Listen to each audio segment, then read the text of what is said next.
Ukraine ने रूस के अंदर घुस के ऐसा भीषण हमला किया है जिसके बाद पुतिन भी बौखला गए हैं। दरअसल यूक्रेन ने रूस के अंदर घुसकर नॉर्थ कोरिया से रूस को मिली मिसाइलों को नष्ट कर दिया है, जिसके बाद पुतिन ने अब नाटो को हमले की चेतावनी दे दी है।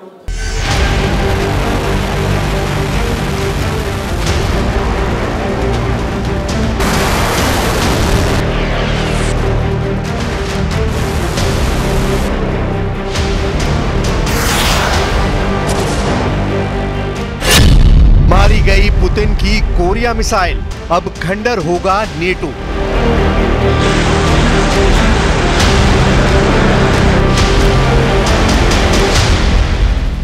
$930 दिन से ज्यादा की जंग में यह हिसाब लगा पाना मुश्किल है कि पुतिन के रूस को कितना नुकसान हो चुका है।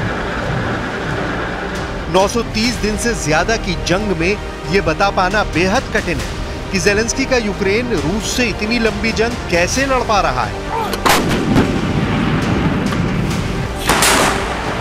930 दिन की जंग में अब ये बता पाना बेहद मुश्किल है कि रूस पूर्वी यूक्रेन पर कब्जा करने के लिए क्या नेटो देशों को खंडर बनाने जा रहा है।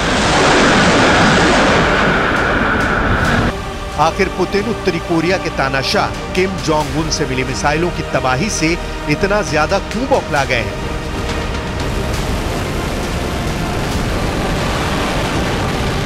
कि वो अब कई नेटो देशों को तबाह करने का ऐलान कर रहे हैं। पुतिन ने अचानक अमेरिका, फ्रांस, जर्मनी, ब्रिटेन और पोलैंड पर सीधे हमले की तैयारी क्यों शुरू कर दी है।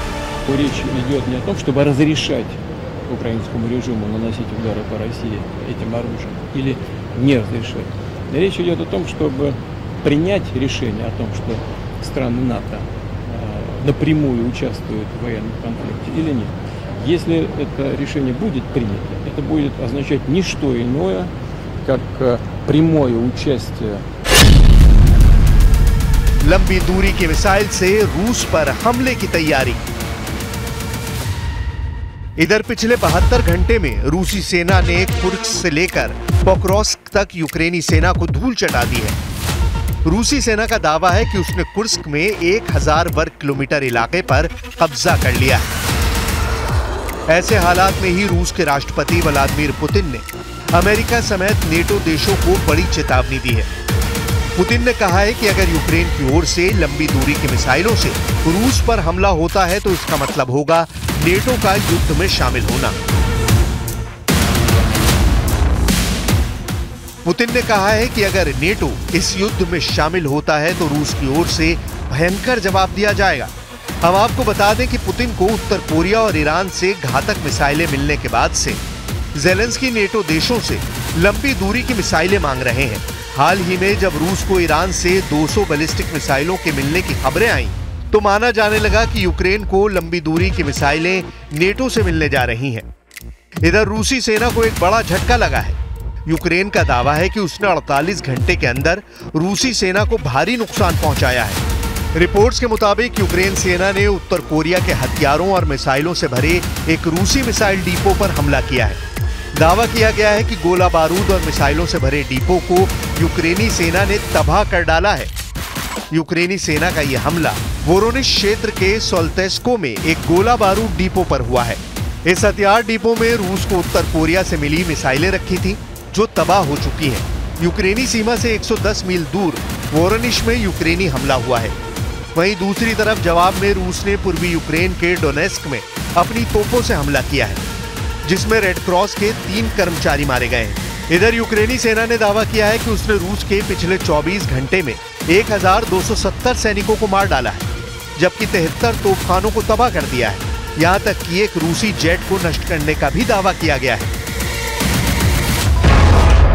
वहीं दूसरी तरफ रूस ने कुर्स्क से लेकर पोक्रोव्स्क तक खूनी गदर मचा रखा है। हालात ये हो गए हैं कि जहां रूसी सेना के हमलों की वजह से कुर्स्क से यूक्रेनी सेना भागने को मजबूर हो रही है, तो वहीं दूसरी तरफ पोक्रोव्स्क से सिर्फ 8 किलोमीटर दूर रूस और यूक्रेन की सेना के बीच जंग चल रही है।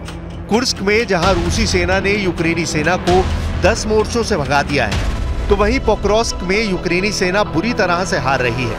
पोक्रोव्स्क रणनीतिक रूप से यूक्रेन के लिए बेहद अहम शहर है, लेकिन अब रूस किसी भी वक्त पोक्रोव्स्क पर कब्जा कर सकता है। यूक्रेन अमेरिका और पश्चिमी देशों से लगातार मांग कर रहा है कि उसे रूस के सैन्य ठिकानों पर हमला करने के लिए लंबी दूरी की मिसाइलों की जरूरत है। कुछ मीडिया रिपोर्ट्स में दावा किया गया है कि अमेरिका और ब्रिटेन मिलकर यूक्रेन को एमराम मिसाइल सिस्टम देने जा रहे हैं। इधर जब से पुतिन को पता चला है कि यूक्रेन को नेटो देश लंबी दूरी की घातक मिसाइलें देने जा रहे हैं, उसके बाद से पुतिन ने नेटो के खिलाफ ही मोर्चा खोल दिया है। पुतिन ने कहा कि यूक्रेन और पश्चिमी देश तथ्यों को घुमा फिरा कर पेश करने की कोशिश कर रहे हैं। पुतिन ने साफ कहा कि कीव शासन को रूसी क्षेत्र पर हमले करने की अनुमति दी जाती है या नहीं, बल्कि सवाल यह है कि क्या नेटो जंग में सीधे तौर पर शामिल होगा। पुतिन ने दावा किया है कि इस तरह के हथियारों का इस्तेमाल करने में यूक्रेन की सेना सक्षम नहीं है, क्योंकि इन हथियारों का इस्तेमाल करने के लिए सैटेलाइट के जरिए खुफिया जानकारी की जरूरत होगी, जो कि यूक्रेन के पास नहीं है।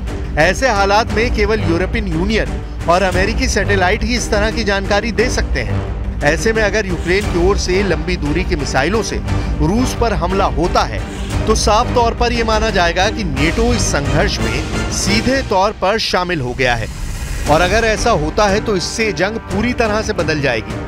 पुतिन ने कहा कि अगर नेटो देश यूक्रेन को लंबी दूरी की मिसाइलें देते हैं और उससे रूस पर हमला होता है तो ये माना जाएगा कि वो रूस के साथ सीधे तौर पर जंग कर रहे हैं, और ऐसे हालात में रूस नेटो से सीधी और बड़ी जंग जरूर करेगा। जरा पुतिन के साथ मौजूद इन राष्ट्र प्रमुखों को गौर से देख लीजिए। ये वो लोग हैं जो रूस के साथ मरते दम तक साथ देने का वादा कर चुके हैं। इसमें बेलारूस के अलेक्जेंडर लुकाशेंको, कजाकिस्तान के कासिम जोमार्ट टोकायेव, किर्गिस्तान के सादिर जाफरोव, आर्मीनिया के निकोल पशिनियान, उज्बेकिस्तान के शौकत मिर्जियोयेव और क्यूबा के मिगुएल डियाज कैनेल मौजूद हैं। ये जंगी टीम मॉस्को में पुतिन के साथ बड़े युद्ध की तैयारी में जुटी है।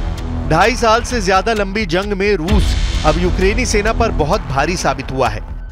यूक्रेन के डीप स्टेट टेलीग्राम चैनल की रिपोर्ट का दावा है कि रूस ने यूक्रेन की 62,000 वर्ग किलोमीटर से ज्यादा जमीन पर कब्जा कर लिया है। दावा तो यहां तक किया गया है कि रूस अब तक यूक्रेन के 5वें हिस्से पर कब्जा कर चुका है। यूक्रेन के डोनेस्क, खेरसान, लुहांस्क और जापोरिजिया इलाके रूस के कब्जे में आ चुके हैं। इधर आईएसडब्ल्यू का अनुमान बेहद चौंकाने वाला है।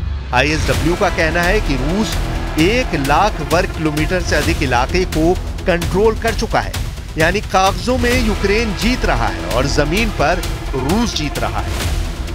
Now we hear that your long-range policy has not changed, but we see changes in the ATACMS, Storm Shadow and Scalps, a shortage of missiles and cooperation, and this applies even to our territory, which is occupied by Russia, including Crimea. We think it is wrong that there are such steps. We need to have this long-range capability not only on the occupied territory of Ukraine, but also on the Russian territory. Yes, so that Russia is motivated to seek peace.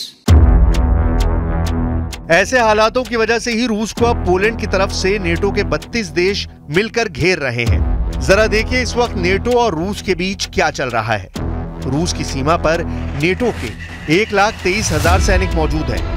रूस के रक्षा मंत्री का दावा है कि रूस की सीमा पर नेटो के 300 टैंक और 800 आर्मर्ड व्हीकल तैनात हैं, जबकि 90,000 नेटो सैनिक अलग अलग तरह के अत्याधुनिक हथियारों के साथ लिथुआनिया आ गए हैं। रूसी रक्षा मंत्री का दावा है कि रूस ने लेनिनग्राद, सेंट पीटर्सबर्ग इलाके में 7,000 घातक हथियारों को भेजा है। इसके अलावा रूस की राजधानी मॉस्को में भी 2,400 आधुनिक हथियारों को तैनात किया गया है। 5वीं बार रूस के राष्ट्रपति बनने के बाद व्लादिमीर पुतिन कुछ ज्यादा ही खतरनाक और आक्रामक हो गए हैं। पुतिन के तेवर और बॉडी लैंग्वेज आज ऐसी हो चुकी है जिसे देखकर साफ लगता है कि वो रत्ती भर ना तो अमेरिका की परवाह कर रहे हैं और ना ही 32 देशों से बने नेटो से जरा भी डर रहे हैं। यूक्रेन को तो पुतिन ने फुटबॉल समझ रखा है, जब जी चाहता है 2-4 लाते मार देते हैं। कुछ जानकारों का दावा है कि 930 दिन से ज्यादा की जंग के बाद पुतिन समझ चुके हैं कि पश्चिमी देशों की सैन्य क्षमता से कैसे निपटना है और रूस के पक्ष में अमेरिका के दुश्मनों को कैसे मिलाना है। यही वजह है कि रूस आने वाले दिनों में यूक्रेन से लेकर यूरोप तक अपने मिशन को जरूर पूरा करेगा।